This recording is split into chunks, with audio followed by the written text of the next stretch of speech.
Hola, amigos, he vuelto con una nueva creepypasta, espero que sea de su agrado. Bien, vamos a comenzar. Les voy a contar mi historia que ocurrió hace un año. Mi intención no es asustarles, solo necesito decírselo a alguien. Recuerdo bien ese día. Dios mío. Es algo imposible de olvidar. Eran las 10:05 de la mañana. Yo estaba en el colegio a esas horas como se supone.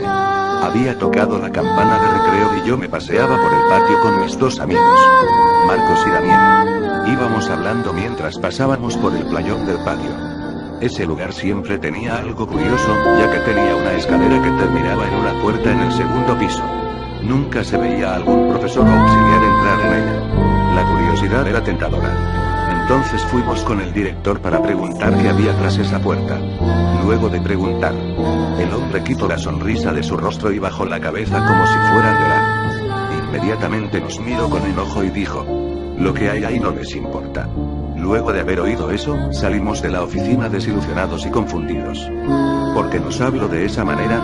Al principio pensamos que solo se sentía mal, pero había tantas preguntas que se nos cruzaban en mente. ¿Qué hay detrás de esa puerta? ¿Qué haría que un hombre se pusiera así de mal? Marcos, el más pendejo de los tres, propuso entrar ahí cuando termine el horario de clases. A mí me pareció la idea más estúpida que había tenido en su vida. Daniel tampoco estaba de acuerdo con eso, insistió tanto que terminó convenciéndonos de entrar. Terminada la jornada, los tres nos escondimos en un salón vacío y esperamos a que los profesores se fueran a la sala de descanso. Pasado esto, nos dirigimos cautelosamente a la puerta. La puerta no estaba cerrada con llave, pero desafortunadamente estaba atorada debido al paso de los años. Marcos y yo empujamos la puerta lo más fuerte que pudimos hasta que se abrió, dejando salir mucha tierra y humedad. La oscuridad invadía todo ese cuarto y había un olor desagradable. Tomamos unas linternas de la mochila que traíamos y una vez preparados entramos. Como Daniel era medio miedoso, le dijimos que detuviera la puerta por nosotros. Empezamos a caminar por el cuarto. El lugar era muy húmedo y del aire muy pesado. Parecía que nadie había entrado ahí en años. En eso, con el rayo de mi linterna alumbré al piso y vi una mancha roja. Miré detenidamente y si era eso, ¿qué más podía ser? Sangre. Era un charco de sangre ya seco. Nos asustamos un poco ya que no era lo que esperábamos. De uno de los lados del charco salía un rastro de más sangre, como si hubieran arrastrado un cuerpo. Seguí el rastro con la linterna y terminé en una esquina del cuarto. En ese momento vi algo extraño. Parecía ser una mano. Antes de poder seguir alumbrando, nos asustó un golpe fuerte detrás nuestro. Nos dimos vuelta rápidamente y ahí fue cuando la cosa se puso fea. La puerta estaba cerrada. Pensamos que Daniel estaba gastándonos una broma, pero no fue así. Intentamos abrir la puerta pero no tenía caso, estaba atrancada como antes de que la abriéramos. Empezamos a tener mucho miedo, pero sabíamos que teníamos que estar calmados. Llamamos a Daniel pero no respondía.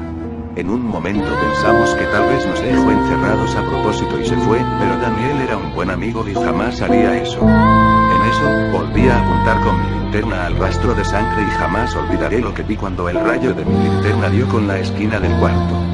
Parecía ser un niño sentado en posición fetal e inmóvil. Marcos estaba a punto de gritar, pero le tapé la boca con mi mano mientras observaba al niño. Estaba sentado mirando hacia la pared. Fue entonces cuando empezó a voltear. Estábamos desesperados y no estábamos preparados para lo que iba a pasar. Cuando se volteó, definitivamente su rostro era todo pálido, tenía cortes horribles por toda la cara y sus ojos eran negros. Se nos quedó mirando por un instante y entonces repentinamente dio un grito horrible que terminó por aturdirnos. Cuando logramos recuperarnos, volví a apuntar mi linterna a él, pero ya no estaba ahí. Cuando bajamos la guardia, algo me golpeó por atrás dejándome inconsciente. Recuerdo bien que desperté en medio de la oscuridad. Ese olor me decía que aún seguía en ese horrible cuarto. Empecé a buscar mi linterna desesperadamente. Mientras buscaba, con mis manos toqué algo, parecía un cuerpo. Mis manos se mojaron en algo, lo cual pude deducir como sangre. Fue ahí entonces cuando algo me tocó en el hombro, salté del susto. Un rayo de linterna alumbró mi cara, afortunadamente era Marcos, me ayudó a levantarme. Cuando pasó el rayo de su linterna en el piso, pude ver lo que yo estaba tocando. Era Daniel, estaba muerto. Tenía todo su estómago destrozado con sus vísceras afuera. Marcos dijo que debíamos salir y rápido. Empezamos a movernos con cuidado, pero fue en vano. Esa cosa volvió a gritar esta vez más fuerte y se apareció frente a nosotros. Sus ropas estaban todas desgarradas y estaba muy delgado, casi esquelético. Intentamos evadirlo pero se movía a una velocidad sobrenatural. Era imposible de creer. Corrimos por todo el cuarto para escondernos de eso. Después de unos minutos parecía que ya no estaban. No sentimos gritos ni nada por el estilo. Rápidamente corrimos a la puerta e intentamos lo más posible para abrirla, pero como dije antes era imposible, estaba completamente atrancada. Fue ahí cuando Marcos vio un hacha en el piso. Dijo que con eso podríamos romper la cerradura de la puerta. Tomé el hacha del suelo y empecé a pegarle a la cerradura. Faltaban solo unos pocos golpes para que se rompiera. Antes de seguir haciendo esto, esa criatura me tomó repentinamente de las piernas haciéndome caer. Esa cosa me arrastraba cada vez más hacia mi muerte, pude ver en sus ojos ennegrecidos ese odio que tenía acumulado. Rápidamente un hachazo se impactó en la espalda de esa cosa. Me soltó y pude ver que Marcos lo tenía retenido. Sacó el hacha de la espalda de la criatura y me la lanzó para que abriera la puerta. Mientras golpeaba la cerradura esa cosa se retorcía de dolor en el suelo. Marcos sin darse cuenta, la criatura se repuso y le tomó de las piernas. Empezó a arrastrarle hacia la oscuridad. Intenté salvarle. Pero él me decía que lo dejara y que me fuera. Me despedí tristemente de mi amigo y golpeé la puerta una vez más. La cerradura se rompió y la puerta se abrió. Desesperadamente salí afuera. Pude ver cómo la criatura venía a por mí, pero antes de que pudiera hacer algo cerré la puerta. Afortunadamente a mi lado había una soga, metí un extremo de la soga en el hueco donde estaba la cerradura y del otro extremo al barrote de la escalera ya que la puerta se abría para adentro. Después de eso bajé al playón de nuevo y me dejé caer en el piso por el cansancio y el shock.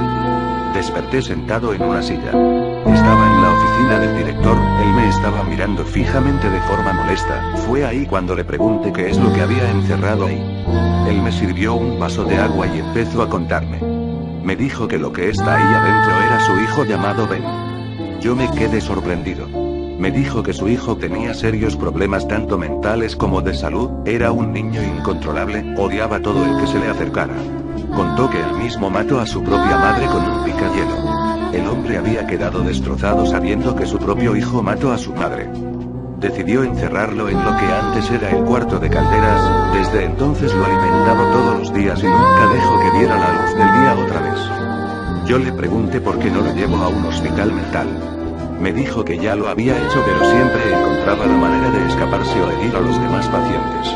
Necesitaba un lugar donde pudiera contenerle siempre. Dicho esto me pregunto si había entrado con alguien más.